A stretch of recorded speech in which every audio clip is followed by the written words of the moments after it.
Behind the quiet towns, peaceful suburbs, and southern charm of North Carolina lies a dark history filled with shocking crimes and deadly secrets. From manipulative masterminds to cold-blooded killers who stunned entire communities, these women committed acts so disturbing they left the state in fear for years. We uncover the chilling true stories of North Carolina's most notorious female killers and the terrifying crimes that made them unforgettable. Today, we will talk about North Carolina's most notorious female killers. So before we start, make sure to hit the like button and subscribe to my channel. 1. The dark secrets hidden behind Southern charm. North Carolina is known for its quiet mountain towns, beautiful coastlines, and deep Southern traditions.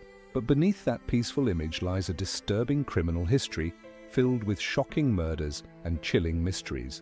While male serial killers often dominate headlines, some of the most horrifying crimes in the state's history were committed by women whose actions stunned investigators and terrified communities. Many of these women appeared ordinary on the surface, mothers, wives, nurses, or respected citizens. Yet behind closed doors they carried out acts of manipulation, poisoning, deception, and murder. Their crimes shocked the public because they challenged traditional ideas about women and violence. In many cases, investigators initially struggled to believe these women were capable of such calculated brutality.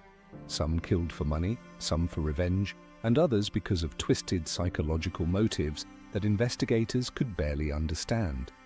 North Carolina has witnessed cases involving poisoned family members, murdered spouses, missing children, and deadly conspiracies that captured national attention. 2. Blanche Taylor Moore, the deadly Black Widow, poisoner. One of North Carolina's most infamous female killers was Blanche Taylor Moore, a woman whose life became synonymous with poison, betrayal, and death. Born in 1933, Moore appeared to be a polite Southern woman who worked as a grocery store cashier and churchgoer, but investigators later uncovered a horrifying pattern surrounding the deaths of people close to her. Throughout her life, several men connected to Moore became mysteriously ill and eventually died under suspicious circumstances. Her victims included romantic partners, family members, and co-workers. Investigators eventually discovered that many of them had suffered symptoms consistent with arsenic poisoning, including severe stomach pain, weakness, and organ failure. Moore's crimes remained hidden for years because arsenic poisoning often mimicked natural illnesses, making it difficult for doctors to recognize foul play. Suspicion finally intensified after her boyfriend, Reverend Dwight Moore, became critically ill shortly after their marriage in 1986. Doctors were shocked when laboratory tests revealed dangerously high levels of arsenic in his body. Authorities soon reopened earlier deaths connected to Blanche Taylor Moore and discovered disturbing similarities. Prosecutors argued that she used poison to gain financial benefits, control relationships, and eliminate people she no longer wanted in her life. 3. Velma Barfield, America's first executed woman. After the death penalty returned, Velma Barfield became one of the most infamous women in American criminal history when she became the first woman executed in the United States after the reinstatement of the death penalty in 1976. Born in South Carolina but heavily connected to North Carolina, Barfield's life was filled with tragedy, addiction, and eventually murder. At first glance, she seemed like a kind, elderly woman who worked as a caretaker for elderly people, but investigators later uncovered a horrifying truth. During the 1970s, several people close to Barfield died unexpectedly after suffering severe stomach illnesses. Her victims included her fiancé, family members, and elderly patients under her care. Authorities eventually discovered that Barfield had been secretly poisoning them with arsenic mixed into food and drinks. Financial motives played a major role in the crimes, as she often stole money or forged checks from victims after their deaths. During the investigation, Barfield confessed to multiple murders, shocking the entire nation. Her calm demeanor and grandmotherly appearance made the crimes even more disturbing. At trial, her defense argued that drug addiction and mental instability contributed to her actions, but prosecutors described her as manipulative and calculating. 4. Sandra and Elizabeth Anderson, the mother-daughter murder plot. The murders involving Sandra and Elizabeth Anderson shocked North Carolina because of the disturbing relationship between mother and daughter. In 2008, the pair were convicted in the brutal killing of Sandra's husband, Glenn Anderson. In 2008, the pair were convicted in the brutal killing of Sandra's husband, Glenn Anderson. The case quickly gained attention because investigators uncovered a twisted conspiracy involving manipulation, greed, and betrayal inside what appeared to be a normal suburban family. Prosecutors revealed that Sandra and her teenage daughter Elizabeth carefully planned the murder together. Glenn Anderson was shot and killed inside the family home, and authorities soon realized the crime scene had been staged to mislead investigators. As police dug deeper, they discovered a toxic household environment where Sandra allegedly manipulated her daughter emotionally and psychologically. During the trial, prosecutors argued that Sandra convinced Elizabeth to participate in the murder to eliminate Glenn and gain financial benefits from insurance money. The case horrified the public because it involved a mother influencing her own child to commit murder. Elizabeth later testified about years of emotional control and fear inside the household. Courtroom testimony revealed disturbing details about family dysfunction, manipulation, and abuse hidden beneath the surface of suburban life. Both mother and daughter received prison sentences, though Elizabeth's youth and claims of manipulation became major points of discussion. 5. Cynthia Tabaka and crimes. Driven by revenge and rage. North Carolina has also witnessed crimes involving women driven by personal revenge and emotional fury rather than financial gain. One of the most disturbing patterns in female homicide cases involves domestic conflict escalating into deadly violence. In many of these cases, years of resentment, abuse, or psychological instability eventually exploded into murder. Women accused of such crimes often claimed self-defense or emotional trauma, leading to complicated legal battles and divided public opinion.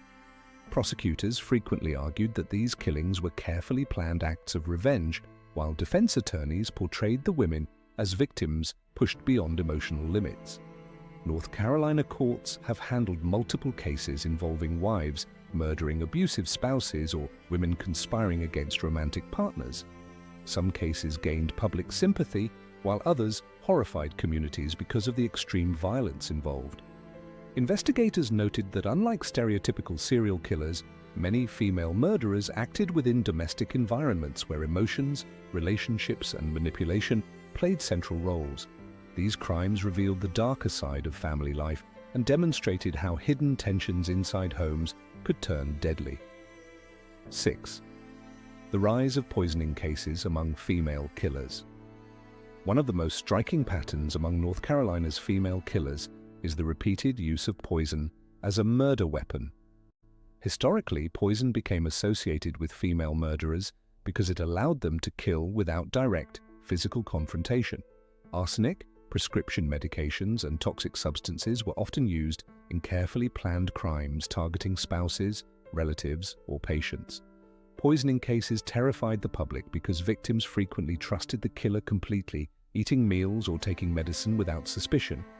Investigators in North Carolina repeatedly encountered cases where women used caregiving roles to secretly harm victims over long periods of time.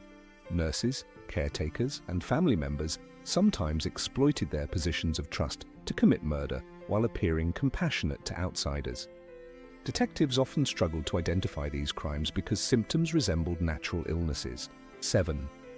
Media obsession and the public fascination with female killers. The crimes committed by North Carolina's most notorious female killers attracted massive media attention because society often views female violence differently from male violence. Newspapers, television programs, documentaries, and true crime podcasts focused heavily on the contrast between these women's ordinary appearances and their horrifying actions. Reporters frequently emphasized details about motherhood, beauty, relationships, and personality, creating sensational narratives that captivated audiences nationwide.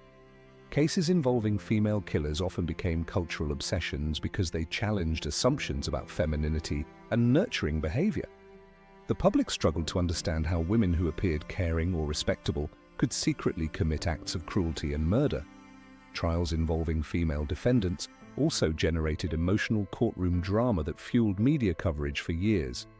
Journalists closely followed every detail, from emotional testimony to psychological evaluations and shocking forensic discoveries. Some women became infamous celebrities within true crime culture, inspiring books and documentaries decades after their convictions. 8.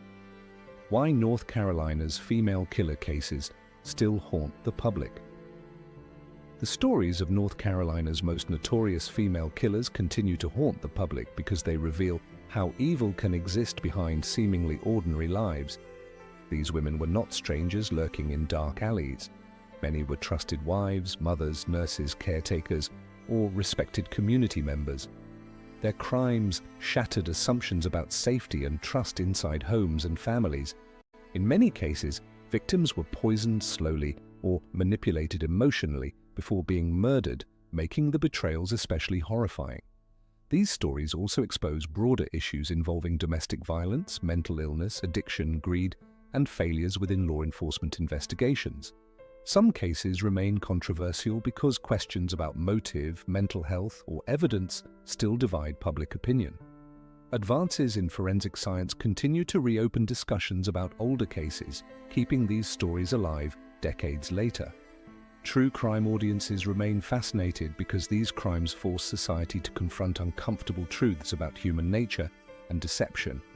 North Carolina's most notorious female killers left behind legacies of fear, mystery, and tragedy that continue to disturb investigators, criminologists, and the public alike.